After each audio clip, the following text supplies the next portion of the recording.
How to fix DNS server not responding on Windows. So first you want to go to the start icon. Now look for the control panel.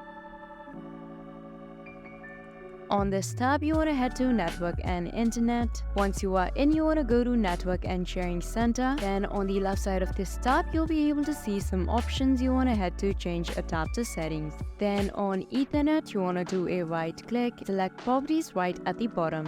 That is going to open the properties tab for you. Moving on, you want to go to Internet Protocol version 4. Once you click on it, you'll be able to see the properties option.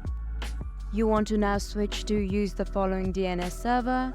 Then for the preferred DNS, you want to keep 208.67.222.222. Now for the alternate DNS server, you want to keep again 208.67.220.220. Now go ahead and click on OK, and once you cross it, you would have successfully applied the changes. Now your DNS server should work perfectly fine. Hope I was able to help you out. Thank you for watching.